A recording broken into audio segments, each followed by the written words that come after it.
واکلہم الربا ولبسہم الحریر. یہ مسند احمد کی حدیث مبارکہ ہے. حضرت عبداللہ ابن عباس رضی اللہ تعالیٰ عنہ بیان فرماتے ہیں کہ رسول اللہ صلی اللہ علیہ وسلم نے ارشاد فرمایا کہ میری امت کے کچھ لوگ رات گزاریں گے تماشا میں، کھیل میں، ناچ گانے میں، کھانے پینے میں، شراب پینے میں اور عیاشی کرتے رہنے میں، بدمعاشی کرتے رہنے میں، بڑے ناز و انداز میں، فخر و مباحات کے ساتھ، کبر و نخوت کے ساتھ، غرور کے ساتھ، تکبر کے ساتھ رات گزاریں گے.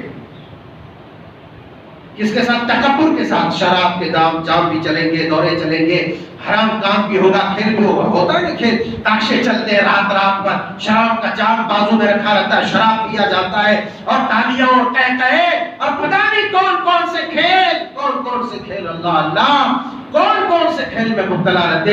اللہ کے پیارے حبیب علیہ الصلوۃ والسلام نے ارشاد فرمایا جب وہ لوگ صبح کریں گے فَيَصْبِحُوا قِرْدَةً وَخَنَازِيرًا، جب وہ لوگ صبح کریں گے تو صبح اس جب مجمع سے، اس کلب سے، اس گھر سے نکلے گا تو انسان کچھ لوگ سور بنا رہے گا، کچھ لوگ بندر بنا رہے گا. اللہ اللہ. اے نوجوانوں، اے مسلمانوں کے نونہالان، ذرا غور کرو کہ تمہارے گھر والوں کی حالت کیا ہوگی جب تم کسی کلب میں یا بند کمرے میں اس طرح کے گناہ میں مبتلا ہوگے. اور جب تمہارے گھر والے دیر تک دیکھیں گے، دروازہ کھولیں گے، دیکھیں گے ارے کچھ لوگ تو غائب ہیں، کچھ لوگ بندر بنا ہوا ہے، کچھ لوگ سور بنا ہوا ہے. اس بنا پر حرام چیزوں کو حلال کر لینے کے بنا پر آج کہتے ہیں کیا ہوگا بھائی صاحب، تھوڑی پارٹی ہے، روز روز پارٹی چھوڑیے، میرے بیٹے کا ولیمہ ہے، روز روز ولیمہ تھوڑی ہوگا، پیو روز روز ولیمہ کرو، بہت بڑا کرنا، روز شادی کرو، روز ولیمہ کرو. جو لوگ حرام کو حلال کر لیں گے اور میوزک گانے بجانے کو حلال کر لیں گے، یعنی اس کا کثرت سے استعمال ہوگا، تب جو ہے ایسی سزا اور ایسا عذاب اللہ تبارک و تعالیٰ کا نازل ہوگا. فَيَصْبِحُوا قِرْدَةً وَخَنَازِيرًا بِاسْتِحْلَالِهِمُ الْمَحَارِمُ وَالْقَيْنَاتِ وَشُرْبِهِمُ الْخَمْرَ، شراب پینے کی وجہ سے، وَلَبْسِهِمُ الْحَرِيرَ، ریشم پہننے کی وجہ سے، وَأَكْلِهِمُ الرِّبَا، سود کھانے کی وجہ سے. ایسی برائیوں کی وجہ سے لوگ ایسے عذاب میں مبتلا ہوں گے.